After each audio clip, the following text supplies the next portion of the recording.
cette fameuse loi d'attraction. D'abord, ce n'est pas une loi d'attraction, c'est une loi de l'état fusionnel. On a tout inversé. On parle du secret. La loi d'attraction, c'est la loi du voile cosmique. C'est une loi énergétique, de séparabilité, parce qu'elle voit la chose à l'extérieur. Elle est l'archétype de la séparabilité, l'attraction. Par contre, à travers le référentiel lumière réelle, ce n'est pas l'attraction, c'est l'état fusionnel. Tout se met en résonance de l'état fusionnel. Si tu as un désir, et si tu actives un potentiel pour actualiser ce désir, pour le mettre en réalité, tu utilises de l'effort. Et bien l'effort va générer l'inverse de ce que tu veux. Il va même réveiller le potentiel inverse. On a oublié une loi cosmique d'une subtilité extraordinaire qu'on appelle le non-effort. Le non-effort, c'est pas la paresse, le non-effort, c'est une activité cosmique, le non-effort. Tout se fait dans le non-effort, dans l'élan. On peut remplacer ce mot non-effort par l'élan spontané. Je sais que parfois c'est pas facile de donner forme à des concepts tellement subtils, mais ensemble on peut. Si on commence à dire c'est impossible, c'est là on limite, on est en résonance avec la conscience collective, finito, on ne peut pas avancer. Si tu dis là c'est impossible, là tu es déjà dans l'inhibition d'un processus qui prend forme, c'est la conscience collective, ça te dit tout, c'est impossible, c'est pas vrai, on peut, c'est ton choix, c'est ton référentiel. Nous on passe une information, fais avec ce que tu veux, ce que tu peux, ce que tu espères. C'est très subtil tout ça. Ensuite, il faut savoir ce que tu veux. Tu veux jouer? Ben, on a assez joué maintenant. Il faut qu'on rentre dans une dynamique d'un jeu subtil qui va nous propulser dans une réalité de notre être. Ben, si on continue encore à dire c'est pas possible, bien sûr, on peut le dire, c'est notre choix, on est libre. À ce moment-là, tu es dans un autre référentiel, possible, impossible. Tu es en résonance avec la conscience collective. Et là, le contenu de cette conscience collective est structuré dans l'impossible, la maladie, le vieillissement, la causalité, la linéarité. Tu ne peux pas être autre chose que ça. Il faut savoir ce qu'on veut. C'est pour ça que notre référentiel doit être posé au départ. Qu'est-ce que je veux réellement? Qu'est-ce que je cherche? À me libérer. Mais je pose la vraie question. Mais je cherche à réaliser un potentiel dialectique à travers les concepts, c'est autre chose.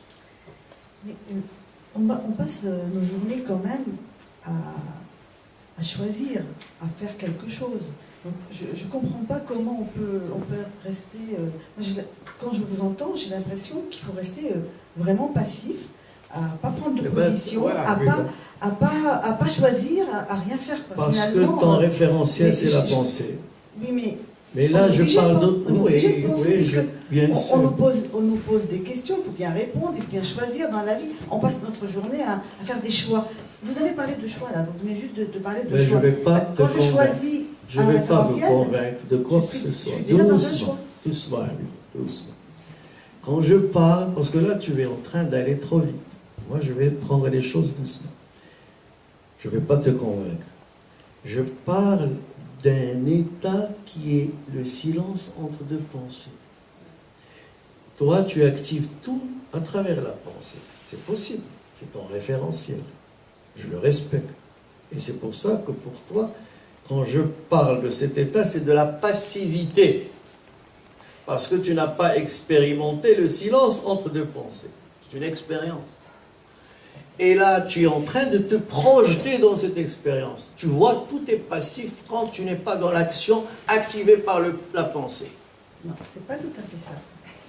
J'ai expérimenté le silence, mais c'est un moment, je choisis de partir pendant une semaine quelque part pour justement expérimenter mais ma vie de tous les jours. Je ne peux pas passer toute la journée à expérimenter ça, parce que sinon, il faut bien travailler, il faut bien communiquer avec les autres, donc il y a des choix. Donc c'est ça que... Bon, que l'expérience, on la fasse de temps en temps, on prend une semaine de séminaire où on va dans un monastère et on est dans le silence, je l'ai déjà fait, ça ne me pose pas de problème. Ça ne me pose pas de problème. Mais c'est dans la vie de tous les jours, j'ai du mal à voir ça dans la vie de tous les jours. Eh bien, je vais Parce qu'on est obligé de choisir. Je vais essayer de passer une information. Je ne vais pas essayer de te convaincre. Il y a deux formes de silence. Il y a le silence dont tu parles, qui est pour moi un bruit implicite. Tu peux prendre une semaine, isolé de ce monde, dans une grotte, mais tu es agité au fin fond de ton être. Je te propulse une information.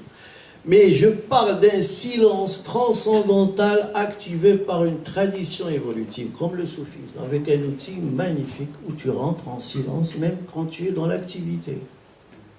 On appelle ça la conscience cosmique. Tu es dans l'activité, dans l'agitation, et tu es silencieuse au fin fond de ton être. Le silence n'est pas à part entrer à l'immobilisme. C'est pas être immobile.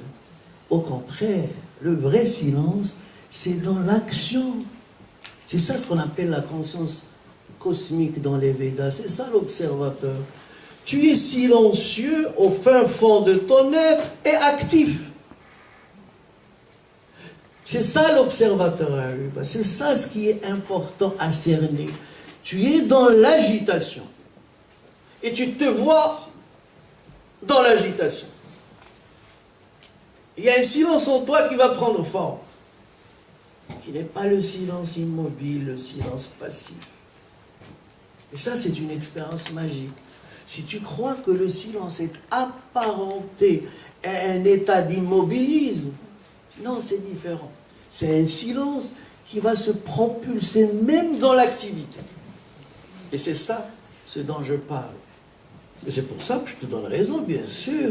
Moi, je préfère que quelqu'un travaille, au lieu d'aller dans une grotte rester. Non, c'est dans le métro, dans le travail de chaque jour, dans l'activité de chaque instant que tu réveilles ce potentiel. Autrement, tu vas prendre une semaine, tu vas croire que tu es là dans une grotte, mais où est-ce qu'il est le bruit, les problèmes, les mémoires? C'est la conscience. Tu te ramènes tout ça avec toi. Tout. Donc là, le vrai silence, la chose la plus importante, c'est d'essayer, dans la subtilité, de réveiller ce regard qui est dans l'observateur, à travers ce silence qui se greffe dans l'action. Dans l'action. Et c'est pour ça que quand tu parles de cet état où le silence est synonyme de la passivité, je t'ai dit que ce n'est pas le silence dont je parle. C'est le silence transcendantal qui va se greffer dans chaque action de notre vie. Même quand tu dors, imagine, tu rêves, et tu es témoin de ton rêve. Tu es observateur de ton rêve.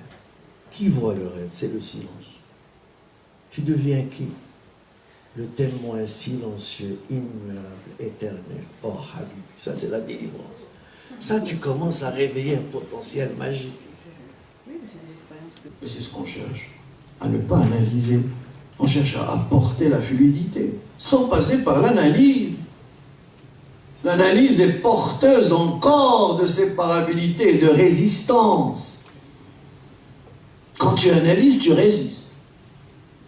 Parce que tu veux à tout prix avoir une réponse à quelque chose et tu es dans la résistance subtile, implicite. Parfois, tu ne la vois même pas. Un analyste ne voit pas sa résistance. Parce qu'elle fait partie du mécanisme.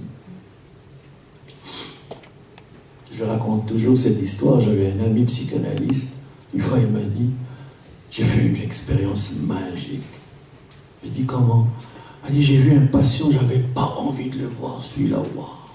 Quand il est rentré dans mon cabinet, j'ai pas voulu le recevoir. Bah, il était là. Il a fait sa séance. Mais à un certain moment, on n'a rien dit, parce que lui-même, au fond de lui-même, il ne voulait même pas me voir. Et on a fait une séance dans le silence. Et c'était la première fois qu'il y a eu un déclic. Quelque chose s'est manifesté au-delà de l'analyse, de l'ordre de l'infiniment. Bref, on a capté une information qui n'était pas de l'ordre de l'analyse. On a dit, il y a quelque chose qui s'est mis en marche. Et il est sorti libéré après des années d'analyse. Et une séance où il n'y avait rien, il y a eu le déclic, Habib.